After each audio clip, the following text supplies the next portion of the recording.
The year was 2275, and humanity had evolved into the United Human Colonies, spreading across 6 star systems, establishing planets and commercial space stations throughout the cosmos.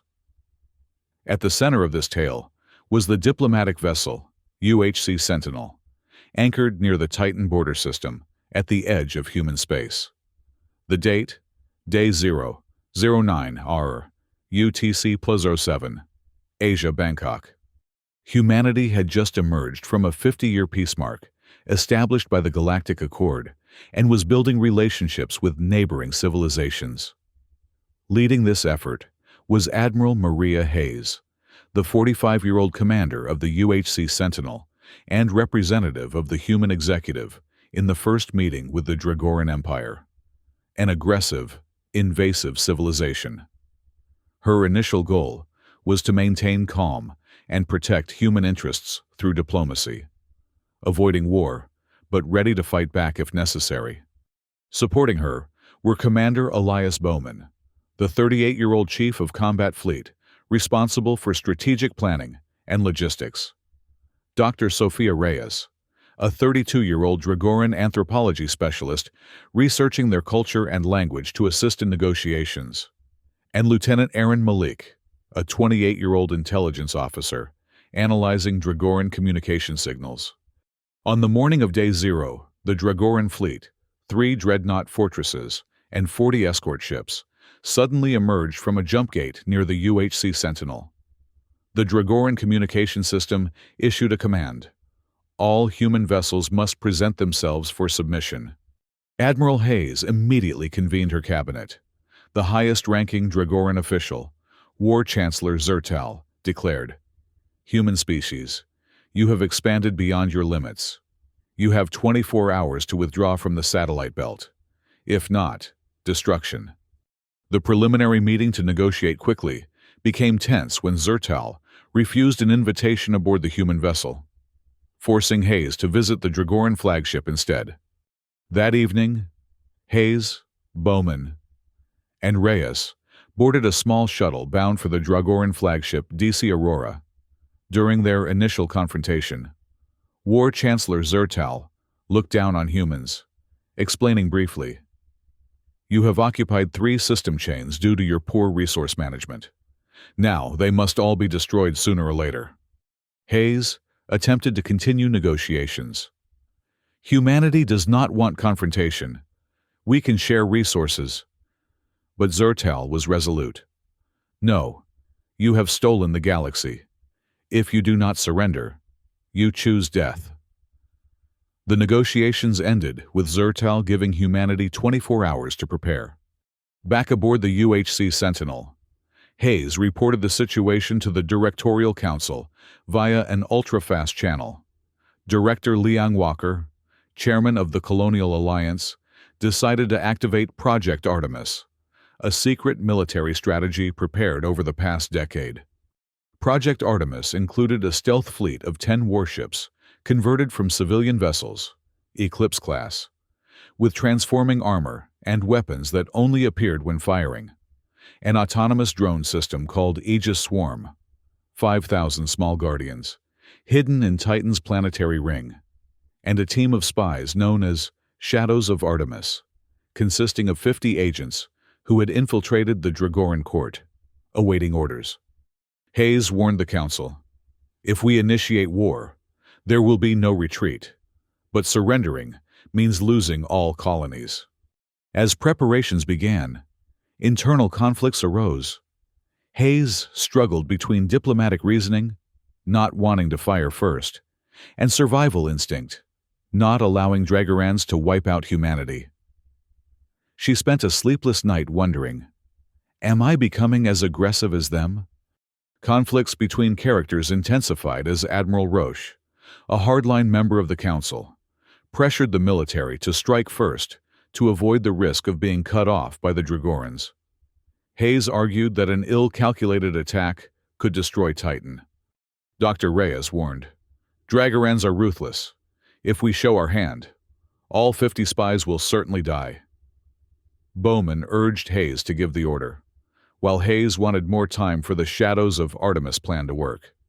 On night 1 of the 24-hour countdown, the 50 spies finally received the Activate command. They had been embedded in the research station on planet Draken, the largest Dragoran military base. Lieutenant Mira Ferris, the lead operative, installed an ion virus into the Draken communication system, causing the Dragaran supercomputers to create conflicting signals. The morning of Day 1 saw Dragoran ships dispatching 15 escort vessels into the Titan Ring for a destructive attack. The encounter began when the Eclipse-class fleet suddenly activated, firing electromagnetic pulses, EMP, that disabled Dragoran shields. The Aegis Swarm, 5,000 drones, swarmed unexpectedly, crashing into the thin armor of Dragoran escort ships and causing a chain reaction crisis. Several Dragoran ships caught fire, forcing Zertal to temporarily retreat.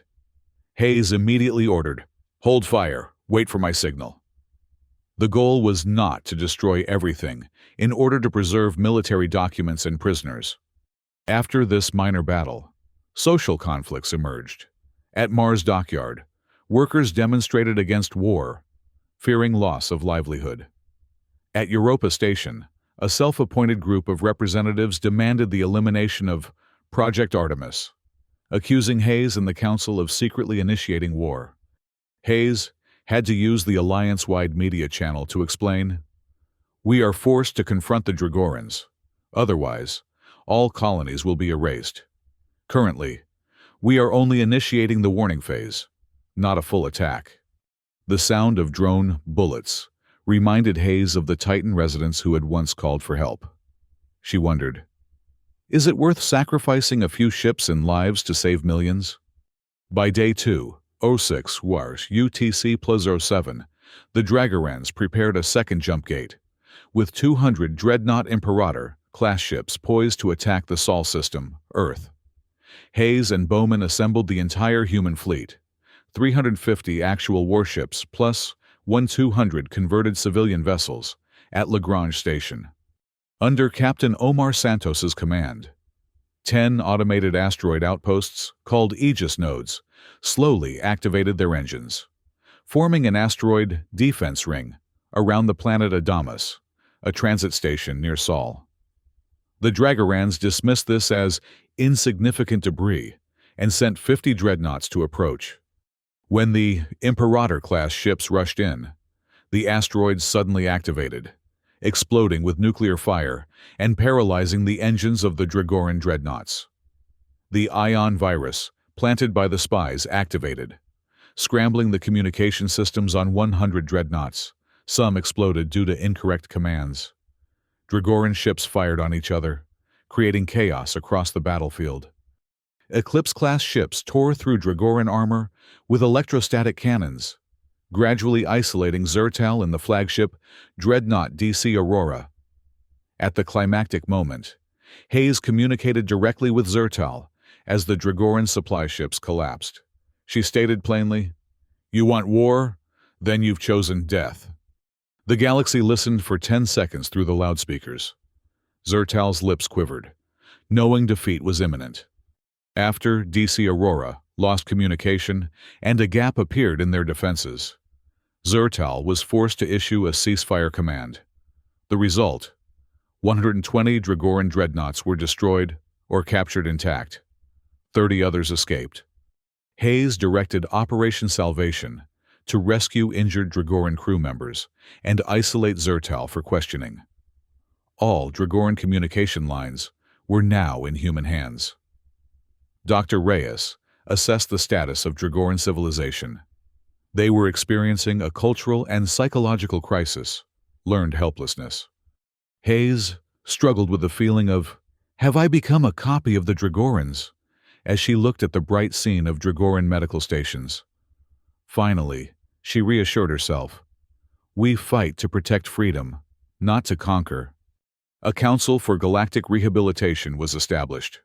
Under Hayes's orders, 15 civilizations conquered by the Dragorans were restored to independence, except for 3 extinct ones. Director Walker oversaw the power transition, appointing Lee, Commander Ava Nolan as interim governor of Dragarin Prime, along with experts in cultural reconstruction and social security. Hayes sent a message across the galaxy. Earth people are not conquerors. We are survivors. We want peace, but if anyone threatens freedom, they will know who we are.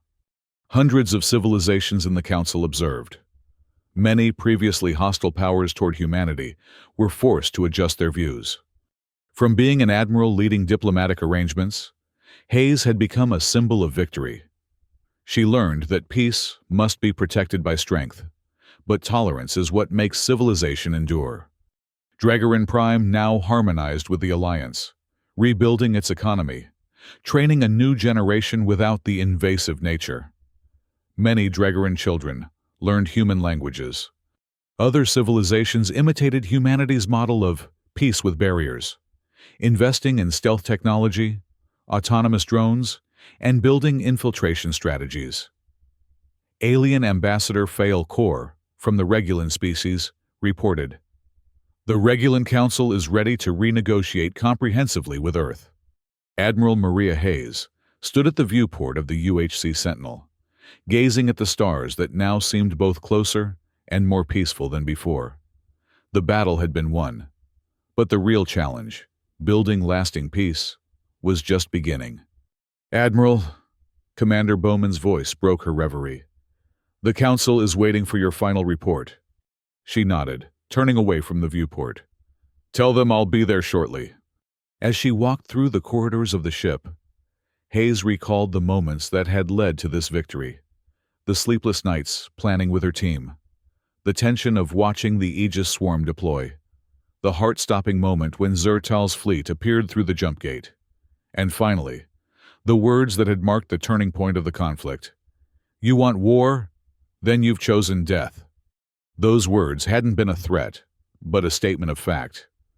The Dragorans had chosen their path, and humanity had merely ensured they understood the consequences. In the council chamber, Director Walker and the others waited. Their faces showed the mixture of relief and concern that Hayes had come to expect. Victory brought responsibility, and responsibility brought difficult questions. "Admiral Hayes," Walker began, "your report, please." Hayes straightened her uniform. Operation Artemis was a complete success. The Dragoran fleet has been neutralized, with minimal casualties on our side. Lieutenant Ferris and her team have successfully extracted from Dracon, with all intelligence data intact. The ion virus has been contained and is now being studied by our cybersecurity teams. "And the Dragoran civilians?" Walker asked. "Dr. Reyes is overseeing the humanitarian efforts. We're providing medical aid, food, and shelter to all affected planets. The psychological impact on the Dragoran population has been severe, but we're implementing rehabilitation programs." Walker nodded. "And Zertal?" "In custody. He's cooperating, though reluctantly. His worldview has been fundamentally challenged." The council room fell silent. The enormity of what they had accomplished and what lay ahead weighed on everyone. "Admiral," one of the council members spoke up, "there are concerns among some colonies that we've become too militaristic, that Project Artemis represents a shift in human values." Hayes had expected this. Project Artemis wasn't built to conquer. It was built to survive. The distinction matters. We didn't fire the first shot, but we made sure we fired the last. "And now," Walker asked, "what's your recommendation moving forward?" Hayes took a deep breath. "Maintain our defensive capabilities, but shift our focus to rebuilding. The Dragorans need to see that our strength isn't just in our weapons, but in our capacity for compassion. We need to help them rebuild their society, not as conquerors, but as partners." The council chamber buzzed with discussion. Some agreed, others had reservations. But Hayes knew that this was the right path, the path that would lead to lasting peace, rather than an uneasy ceasefire.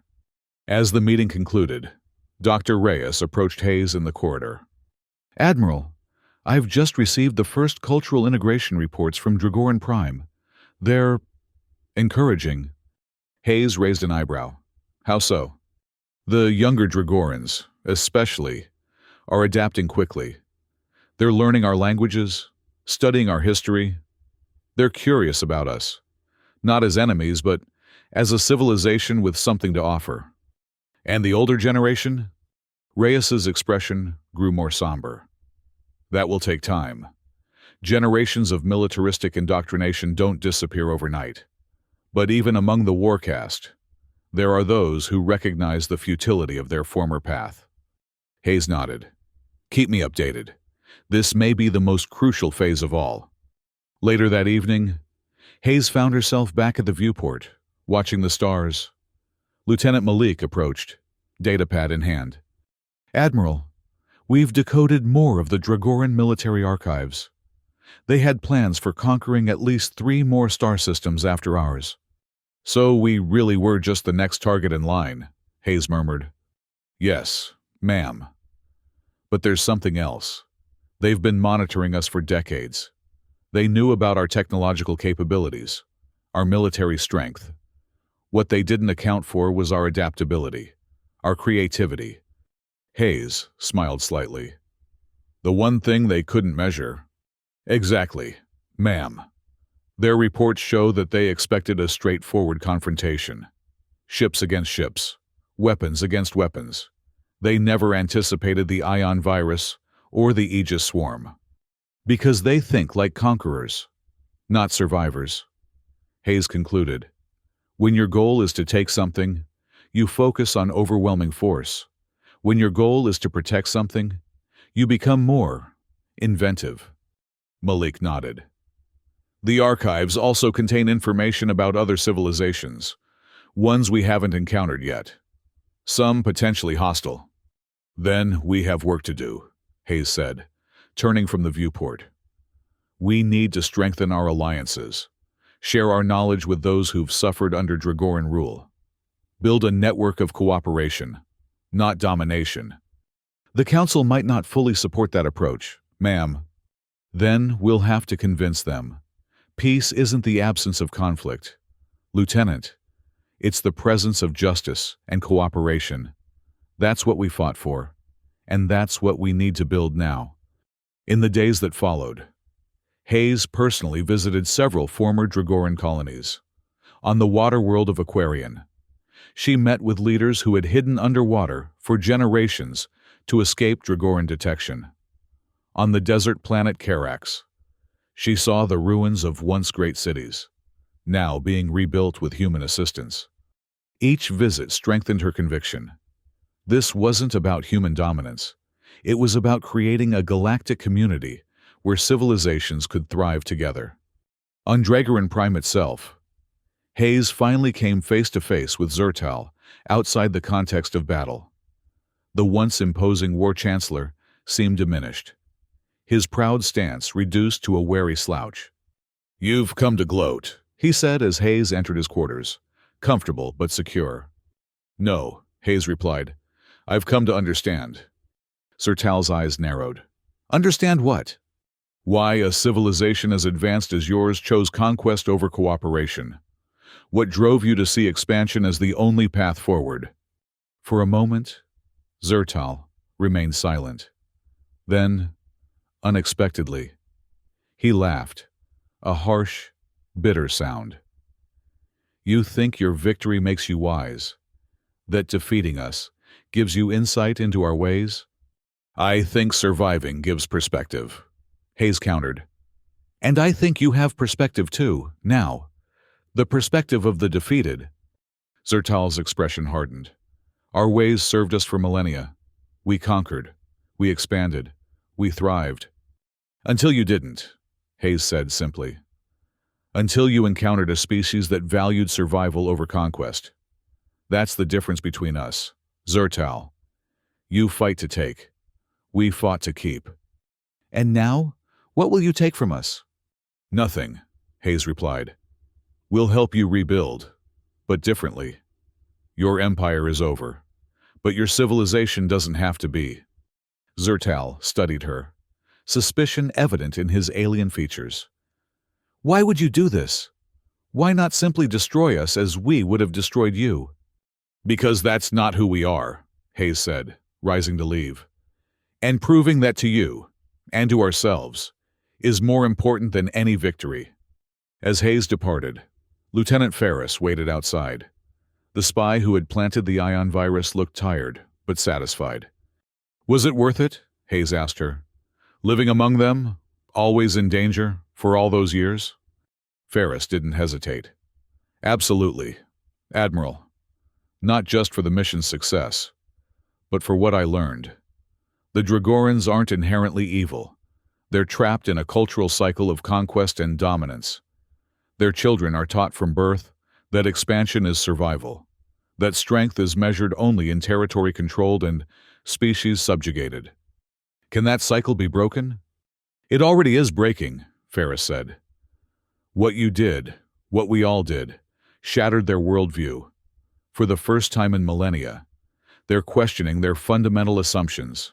That's a rare opportunity. Hayes nodded. Then we need to make the most of it.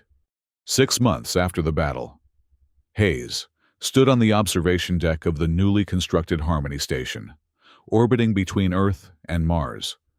Representatives from 27 civilizations, including reformed Dragoran leaders, had gathered for the signing of the new Galactic Accord. This wasn't merely a peace treaty. It was a framework for cooperation, resource-sharing agreements, cultural exchange programs, mutual defense pacts, all designed to prevent future conflicts and foster understanding between vastly different species. As Hayes watched the proceedings, Commander Bowman joined her. "Did you ever imagine this outcome when we faced down Zertal's fleet?" he asked. Hayes shook her head. "Honestly, I was just hoping we'd survive. And now we're leading a galactic coalition." "Not leading," Hayes corrected. "Participating. That's the point. No species leads, we all contribute." Bowman smiled. "Still, your words have become something of a rallying cry. You want war? Then you've chosen death. I hear it's being taught in history classes already." Hayes winced. "Not my most diplomatic moment. But an honest one," Bowman said. "And honesty is what we needed then, what we need now." Below them, on the main floor of the station, Dr. Reyes was engaged in animated conversation with a young Dragoran scholar, one of many who had embraced the opportunity to learn about other cultures. "Look at that," Hayes said, nodding toward them. 6 months ago, they would have been enemies. Now they're colleagues. "It won't all be this easy," Bowman cautioned. "There are still hardliners among the Dragorans, still those who see our victory as humiliation rather than opportunity." "I know. And there are humans who want to exploit our advantage, who see the Dragorans as a conquered people, rather than potential allies." "So what's next for the hero of the Battle of Sol?" Bowman asked, changing the subject. Hayes grimaced at the title. "I've requested reassignment, Explorer class, deep space mission. I think I've had enough of politics and warfare for a while." Bowman looked surprised. "The Council will fight to keep you here." "Let them try," Hayes said with a smile. "I didn't face down a Dragoran fleet to spend the rest of my career at diplomatic functions." "Where will you go?" Hayes gestured toward the vast expanse of stars, visible through the observation window. "Out there, beyond the former Dragoran territories, there are civilizations we've never encountered, mysteries we've never solved. I'd rather be exploring than governing." "You'll be missed," Bowman said simply. "I'll be back," Hayes promised. "This isn't an ending, it's a beginning, for all of us." As if to punctuate her words, a flash of light caught their attention. A ship was emerging from the jump gate near Earth, an elegant vessel with unfamiliar design. "Regulan Diplomatic Corps," Bowman identified. "Here to join the Accord."